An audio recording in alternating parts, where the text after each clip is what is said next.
Today we're talking everything from The Boys, Season 5, Episode 3. Grab your Vibro mango body spray and hop in the tub of breast milk. No cap, on God, bro. We're starting a new episode of Unbinged now. Welcome into Unbinged, the podcast where we break down these shows, movies, and news you love to binge. I'm Alfredo Brown. I got Matt Kopfhamer with me today, and we're breaking down everything from this latest episode of The Boys. But first, the spoiler warning. This is your one and only spoiler warning for The Boys. I mean, we're into season 5 now, so if you're not caught up, I don't know what you're doing. I'm not going to lie, for a second there, I was wondering if you were going to do the spoiler warning or if you were going to wait for someone else to do it. Because that just would have been weird. I was waiting for Jag for a second, and I was like, oh yeah, he's not here. You're the only one here today, man. You're the only one here.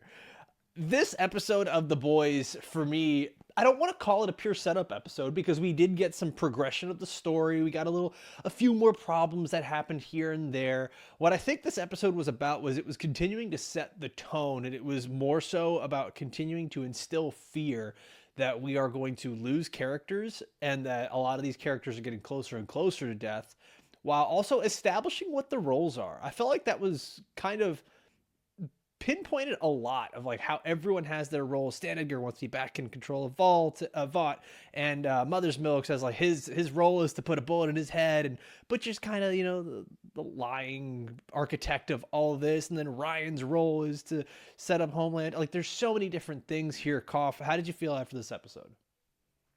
Yeah, I think they're trying to clearly set up some expectations for certain characters. Almost resetting the board for even after the aftermath of Homelander versus Butcher, where this is inevitably leading, or it should be if they want to do the story correct or give it justice. God, if they do something stupid like Game of Thrones, where it's like all of a sudden Arya out of nowhere gets the Night King kill, like Butcher is in don't love. do that. Butcher and Homelander fall in love. They fuck off to Russia together. No, it just there's. I get how some storytellers want to do like a subversion of expectations, but there are certain things that you shouldn't subvert and you just let naturally progress. And I feel like the Butcher Homelander showdown, you've been building it up now for 5 seasons. Everyone else is almost like superfluous at this point. Just give us that goddamn Butcher Homelander showdown. Everybody else fall to the wayside if you need to. And that's where I feel like this is inevitably leading, and why this episode almost felt like, instead of episode 3 of a season, it almost felt like an episode 6, because we got to the point in the season where the team is falling apart again for the 5th time now. Once a season, it feels like they have some sort of dilemma that kind of fractures the party and they all go their separate ways. And it's a little surprising it's this soon in the season. But considering it's the finale or the final season, maybe that's going to lead to some more character deaths like you mentioned.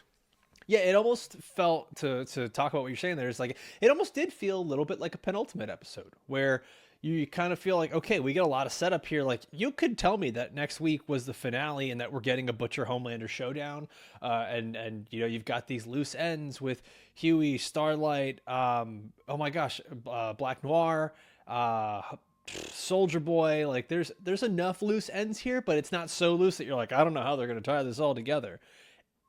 I think we've seen this before with shows, and I'm not too worried about this with The Boys, but we've seen this with shows where you're like, okay, they're just stretching this out to give us more story. And there's times where I get a little bit worried of that, where it's like, oh, well, there goes all of the virus, and now they got to start all over again. And there's the hurdle of the virus doesn't overcome V1. And it does seem like we are going to stretch out a few storylines and separate the team a little bit here. And so, yeah, the fetch quest for V1 feels like it might stretch over a couple of episodes. And ultimately, there's no guarantee that they even had they've mentioned several times a couple of things I want to point out. They mentioned that V1 hasn't been in circulation since the 50s. It was supposedly all destroyed. And even so, when it was used, only 5 soups survived those out of the thousands or tens of thousands of subjects that Vought tested it on. Only 5 survived and got powers. So there's no guarantee, if there is any, that even Homelander, who supposedly has DNA from 2 soups, wouldn't have some sort of crazy mutation, like Starlight mentioned jokingly. She's like, "What if we grow a million dicks, like a koosh ball, but with dicks?" So you never know. Which would be, from a storytelling standpoint, would be kind of ironic if Homelander got messed up by V1 in his search for immortality. He somehow gets like a genie's curse instead of a genie's wish, where it does something horrific burden to of him. power. Exactly. Yeah, I can see that. I actually think the two best endings for Homelander is not that he's killed, it's that he gets this burden of power that renders him essentially unusable as a hero and unrecognizable to what and unloved, which is what. And the other one, which I think would be just fucking phenomenal, is just no powers. He's just forced to live out his life as a regular normal dude. Yep. Just part of the Or people he hates. what if it gave him the power of gray pubes and just he's now already covered there, baby. in just gray. He is, but now he's just covered in gray He's pubes, just like Beast, gray instead of pube blue. chia pet. Oh my god, I think there's a lot of fun ways they can go with this. Let's keep talking about this, but before we do, guys, if you've enjoyed any minute of this show, I just wanted to make sure you take a second to like this episode, comment down below with your thoughts. If you're listening on Apple or Spotify, please leave those 5-star reviews. It means the world to us. We've got a lot of great content coming up for you guys. Every Wednesday, we're covering The Boys Season 5, and guess what? This Thursday, we're going to be covering episodes 1 and 2 of Beef on Netflix. We're going to be testing that out for you guys. We get an audience that wants to watch that. Guess what? We're going to keep going through the rest of the season on that every Thursday. Actually, not every Thursday, just this Thursday. We've got the finale of The Pit Season 2. We've got Fridays, Your Friends and Neighbors over on Apple TV. And then for our premium subscribers, you guys have Invincible Season 4, Euphoria Season 3. We've got our rewatches of Sinners, one battle after another, and we've got more coming your way over there. We've had some new premium bingers join the membership over here on YouTube, on Apple, on Spotify, and we can't thank you guys enough. You guys help make this run every single day. Now, Kopf, with this episode, did you enjoy watching Madeline as a doctor? Because that was cool. That was cool shit, man. She dressed exactly like a doctor. Honestly, give props to this show, because they did this, filmed all this about a year ago, being this prophetic. Who knew? It's fucking amazing. It's so funny when Eric Kripke is just like, man, I kind of wish we had written some of this stuff later and we could have had more. And it's like, dude, you nailed it. You got it regardless. Insane. And the thing is that you know that in the writer's room, they're sitting around saying, this is the most ridiculous thing that we could put into the story. This is, maybe we are crossing the line, we're pushing the envelope too much. And then real life happens and they go, oh, we're good. We're good. That's why I feel bad for anyone trying to work at the Onion nowadays, because there's no ridiculous headline you can make that the real life hasn't. Oh, it's insane, man. It's so tiring. It's exhausting. But speaking about this scene, obviously this has got to be a little bit of a holdover from Oh Father's Power, right? Like it's got to be like a mental earthquake aftershock where he's got that little, I saw an angel and they gave me my destiny. But it's really just telling him what he wants to hear. It's just reaffirming his own belief. Yeah, and I think that's what, like, that kind of goes back to, we talked about this before, what Oh Father's Power really was. And maybe it's not necessarily like him getting his message to people, but it's just like putting people in this state of bliss where whatever their deepest desires are sort of just reaffirms it. Yeah, I kind of like that it's ambiguous. I don't really need to know all of Oh Father's powers here, but the Homelander thing, I think this is something he's been holding back for seasons, and now we finally get to see a guy just be totally unhinged in a fucking bathtub of breast milk from the Mount Sinai Hospital and a bushel of gray pubes, allegedly. It's just, man, I didn't have that on my bingo card of having Homelander stand up naked in front of his father in a bathtub full of milk while trying to get his father to join his new post-apocalyptic team. Just the softest, I think I got that boy. right. Just insane. This is like Succession on crack. It's insane. It really, oh my God, it is. Homelander is Kendall Roy. Yes. And all we need is Soldier Boy to tell him, he's just like, you're my number one boy. You're my number one boy. This is incredible. Oh my god. It I all love goes that we're back to getting into that. Succession. Yeah. The dichotomy between Homelander and Soldier Boy here, where I think from the outside looking in, I don't know, maybe I was reading it wrong, but this whole time, like I've always been like, yeah, Homelander's easily stronger than Soldier Boy. If they got into a fight, Homelander wins. And now with the V1, and I, I guess the way it's being set up, I almost feel like Soldier Boy, from being immune to the virus, not aging, and not feeling the effects of aging, it does feel like he's probably stronger than Homelander, or is that still kind of just like up for debate? So here's the thing about I don't believe in power scaling. You always get into these I arguments, know right? this is With I know this comic is book like a people. 9-year-old conversation. Who would win in a Right, fight, Goku or right. Jesus? I Yeah. but I think there is something to be said about this conversation because it feels like, from a power standpoint, Homelander might have the edge from a power set because he has more powers. Like he has flight and he has the laser vision. Yeah. Like he has a more varied set of powers that Soldier Boy doesn't have. But I feel like Soldier Boy's more durable. That makes sense. See, He has the endurance and the durability, where Soldier Boy, I feel like, or Homelander has the power variation. see, and But we've seen them go fist to fist, and they seem to be equally matched from a strength standpoint. I'm bringing it up less about the actual fight and more about who has the mental control over one or Oh, the other. Soldier Boy. Soldier Boy has the It's edge on that. that's the thing, right? It's kind of like a dad playing basketball with his son, and it's like the dad wins every single time until the one day the son finally wins. But did The the dad future's let him now, win? old man. Yeah, right. Like that's sort of how it feels. But like this is the hardcore dad that's like, my son could be 35 years old. I'm still not gonna let him win. Like Oh, Soldier Boy does absolutely. not You give a never single let fuck. them win. That's what I think Homelander learned at the end of this episode when Ryan finally came at him, and you see Homelander start to beat him and like pause Tough and go, love. "All right, he's had enough," and then he goes, "No, I don't want a soft, wet baby boy," and then just keeps beating him. So it feels like he's learned the wrong lesson from Soldier Boy when it comes to child rearing. That's interesting. I actually didn't even think of the Soldier Boy thing. I thought of the Madeline thing where she's saying eliminate all the non-believers. So it's kind of like he's Hey, learning all the it worst could be lessons from both. mom and dad. Mm-hmm. Yep. Oh God, he is just all Good sorts Lord. of fucked up. He is all. Freud would have a goddamn field day with Homelander. Is all I'm saying. Our parents, they do a great job.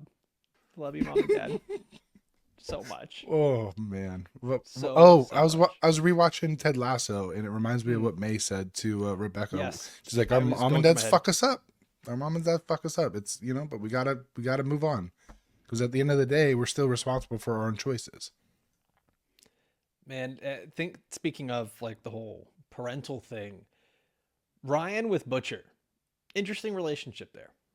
And they had that moment where they finally have Butcher saying the things where I'm like, okay, cool. Like, just be honest with Ryan. Talk to him, like, because I'm not gonna lie, and I'm talking on my ass here because I'm not a parent. But sometimes I sort of hate the thing of treating kids as kids. Like there are times for that, and then there's other times where it's like, hey man, we got to take the gloves off and just be honest, and make sure this kid is aware of what's going on around him, especially in this sort of life and death scenario. And I'm glad that Butcher's just like, here's the truth about Homelander. Here's the truth about you. And here's what we need you for. Here is the actual role.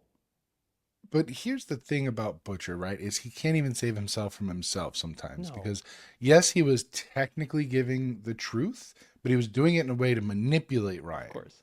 And so it's like, even when he's being honest or trying to be honest, he's still being a fuck, and he's still trying to manipulate the situation for his own benefit. And that's what makes him, at the end of the That's day, his role. a bad guy. That's his role. That's like, and that's the thing is, I think with Butcher is that he's accepted there is no good or bad. His role is to be the architect, no matter how much it hurts other people. I think what he's done is he is at the point where he's like, there is no happy ending. There's no undoing what happened. Ryan is fucked up. I'm fucked up. Huey's fucked up. Everyone around me is fucked up. So all I can do is just try to leave this situation without any soups left. And he's sort of trying to create the ending for everyone, whether it's right or wrong. He believes that his Right. role is to be the architect of this, no matter how he has to do it.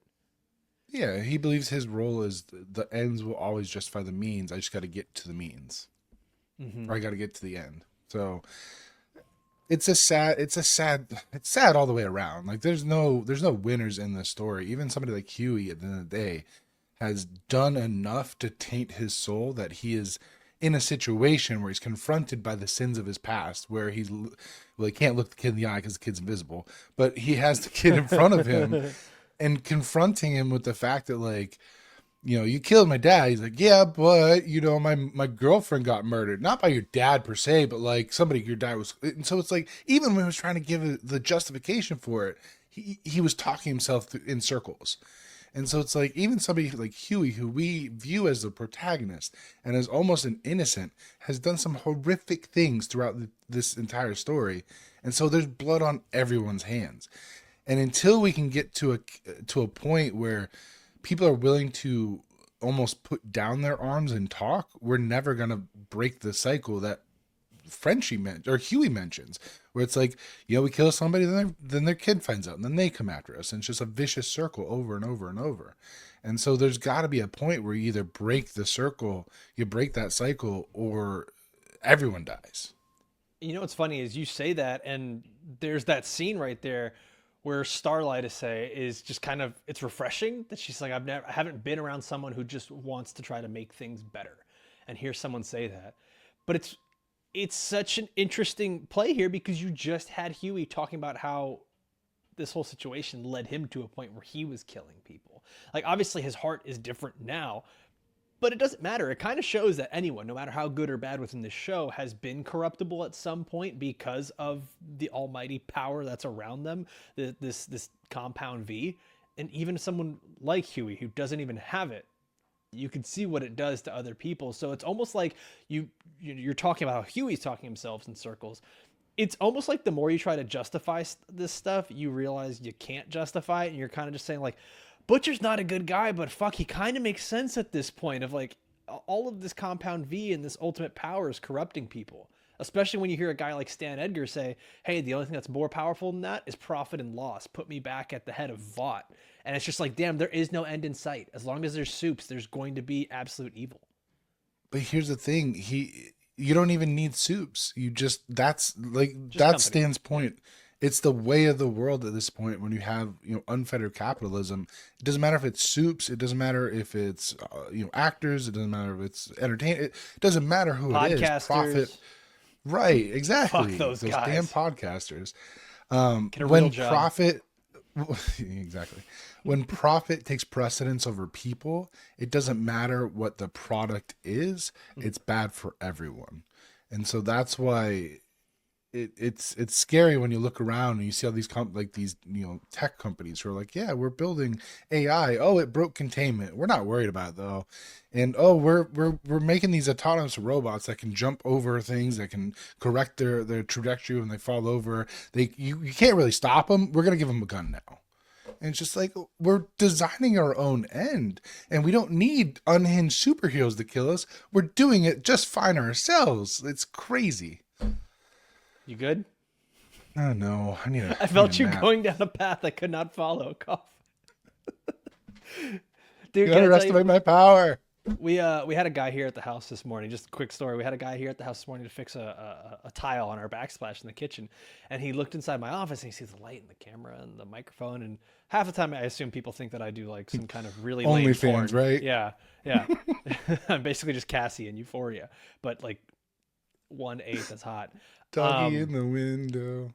I haven't seen it yet, but yeah, sounds great. Oh, my bad. Sorry. You don't worry, there's no spoilers. I won't watch it. But anyways, as the guy's asking me like, what do you record about? I'm telling, I do fantasy football. I'm talking about TV and movies, like different various things in entertainment and pop culture. And he's like, oh, AI?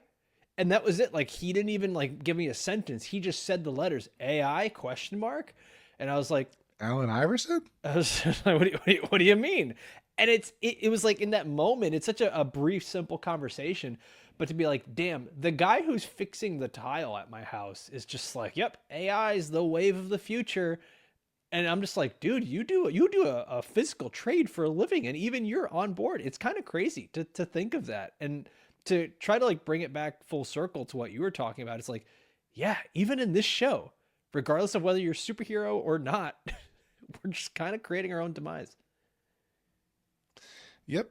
And then, kind of backtrack a little bit. But one of the themes, especially last season, and they're still playing with it this season, is Homelander's aging, right?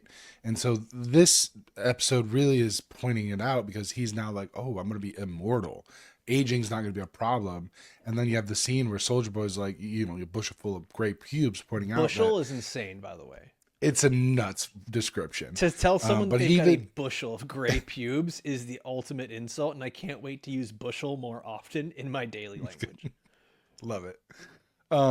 But even he is like, hey, one day you're gonna wither away and die. I'll still be here running the 7 because you're a little bitch boy, Homelander.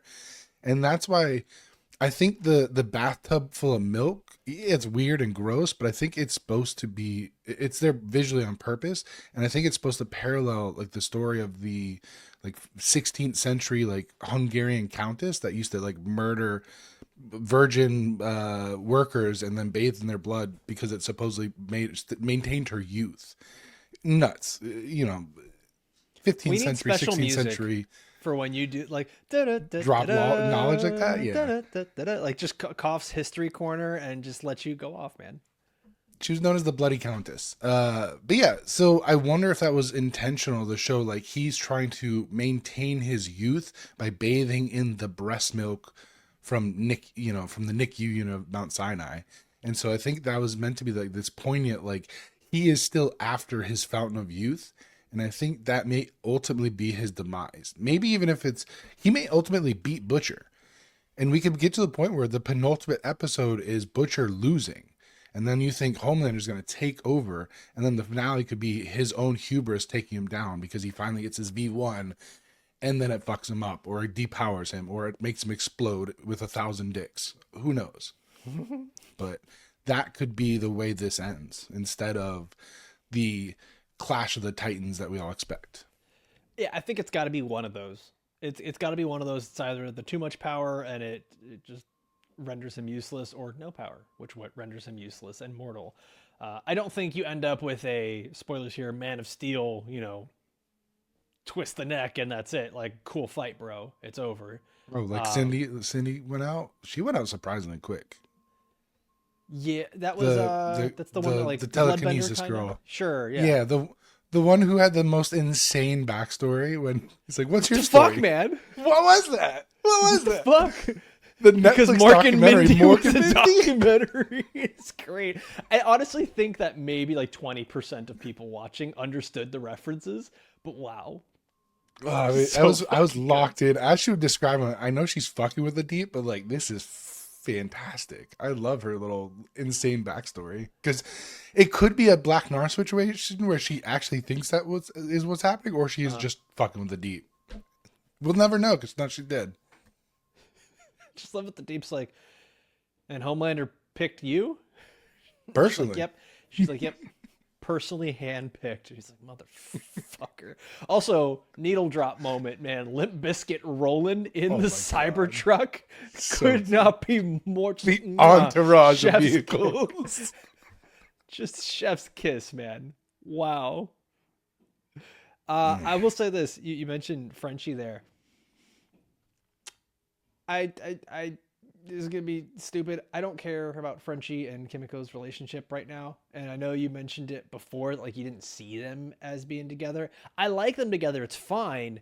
It's just the 19th thing I care about in the show at the moment. And like, She said the thing, I want kids. He doesn't. Cool. Can we just like revisit that maybe one more time before the season's up? I don't want that to be a thing that we spend 5 minutes every episode. Yeah. Just let them go their separate way and then everyone's happy. Like they want different things in life. That's cool. That happens. Like the mature thing is realizing that you're not meant for each other and then going your separate ways. Mm-hmm. Yeah. Good. We did our 2 minutes on that. I went out. I want to go to something different here.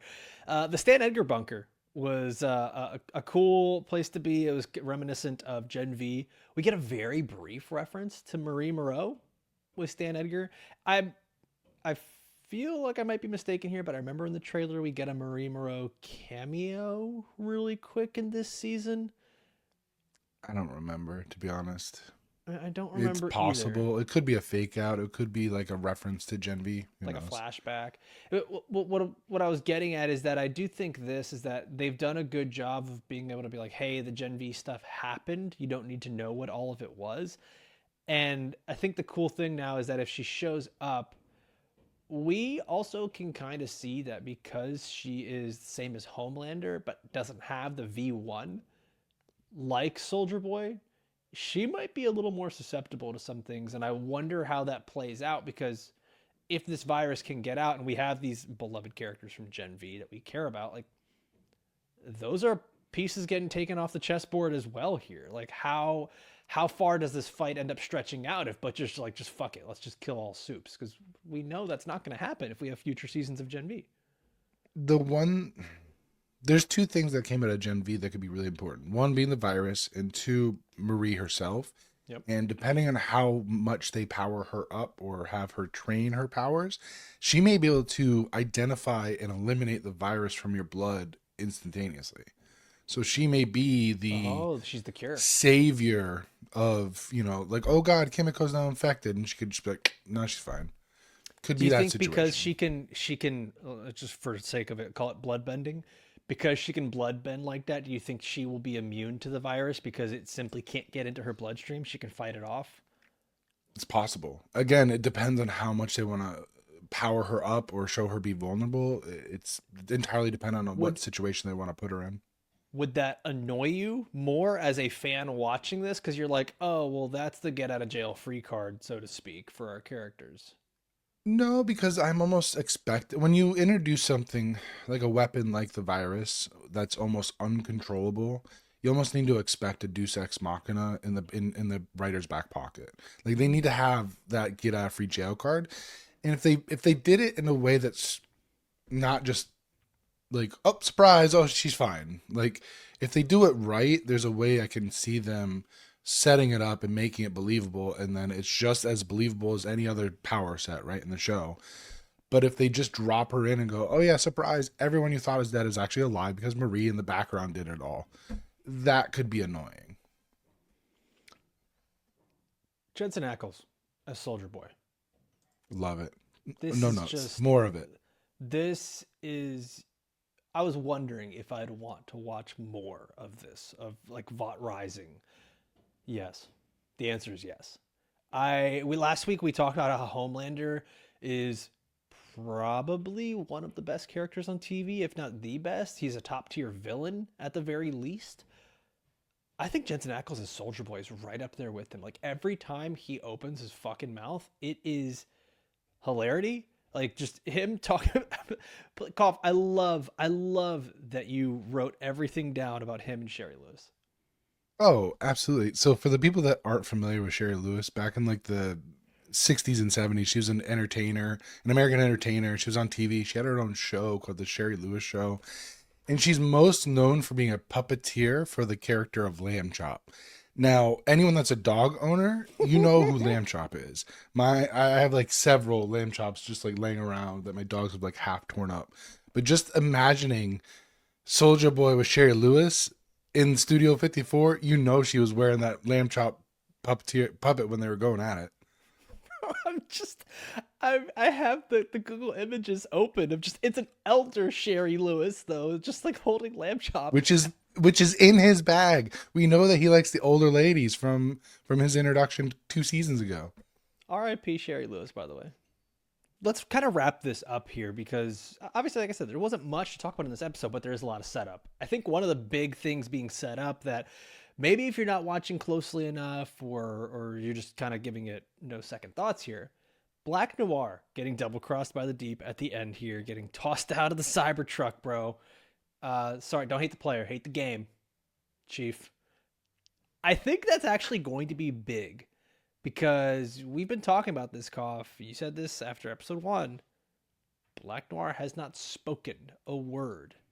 And that's not what our Black Noir number 2 was doing. So I'm curious, what are your thoughts on who this might be and how this might come back to change our story? I got a couple of theories. One is it's still Black Noir 2, but Homelander put the literal fear of God into him and has literally like shook him silent. Maybe What that's if the they did simplest. the X-Men Origins Wade Oh, Wilson so his mouth Deadpool? shut. Oh, maybe. Yeah, they could have. Oh, yeah, I didn't think about the torture route. But yeah, remove his tongue, shut it, and like literally sew his mouth shut, force him to be silent. Or this could be, and after Gen V, it'd be weird, but it might be Sam. It's possible that it could be a Sam situation where, they did something to him and they stuck him in the suit because he'd be the right height, and he'd have. I don't know if he would have the. The thing is, the first episode, he had the battle movement that I don't think Sam has shown before. Sam's more raw power, like just throwing his weight around. So So the what precision we if saw, I don't know. what if Annie wins that fight, Black Noir is killed, and Sam then takes the suit? Definitely possible. Hmm. It's just strange that they keep almost highlighting how he's not talking. And so that's Yeah. got to be revealed at some point why that is. And it's got to be more than just a joke setup. Like it feels, if it was a joke setup, it'd be one episode, maybe two, and then they would reveal what the joke is. But this feels almost too poignant to be something not important. So I mean, like, here's a lot of things, right? Because there's a lot of ways to poke holes in any of these theories. Is that Homelander can hear the heartbeat. If someone's hiding, he's gonna be like, "Who's got their heart racing?" Or He also has X-ray vision, so he could that's see the under other the thing. suit. That's the other So thing, right? So it's like there's a few holes in this that are a little bit different, but you could also just kind of wipe this all away, wave it away with just like Homelander's not concerned with that right now. He is so he's so focused on distracted. himself that they set it up earlier in the season. Everyone's heart is racing around Homelander, and he's not even paying attention to all the little people around him because he's so worried about himself. I think it could be the perfect thing to be like, this was right under your nose the whole time, but you were so unfocused that you missed it. I just I don't know who the best payoff is here because it's less about the theory of who it is, it's who is the best payoff that this could be. Right. Like, if it was switched, what's the purpose besides just being a spy? Like, there's got to be something, especially with now the deep betraying his bro and getting in Homelander's his Robocop, Robocop. uh, getting in Homelander's good graces by bringing him Stan. It feels like there's more to that story, that beat. So I'm gonna be keeping an eye out to see what goes on there. Yeah, I think we got some good episodes that are going to be coming up for the boys.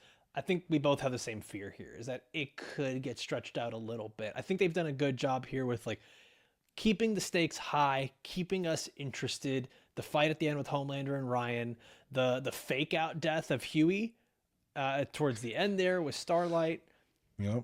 Happy Making for her Zach. crack. Yeah, it was easier when she's on her own. So now she's going off Yep. on her own again. It had us for a Yeah. second there, man. Yep.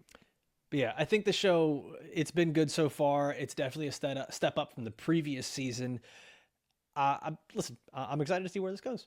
I'm excited to see I'm where it having a goes, good man. time.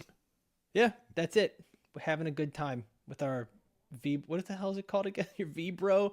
What a fucking horrible name to try to say. Fucking V-Bro Mango Thunder body spray. Holy shit. That's every 13-year-old boy that was just Stings my nose. bathing themselves in Axe body spray. Yeah. Might wanna there. hold off on that kid. But it reminds me of my dad. All right, man. I think that's going to be a wrap for us today. We're going to be back again next Wednesday for episode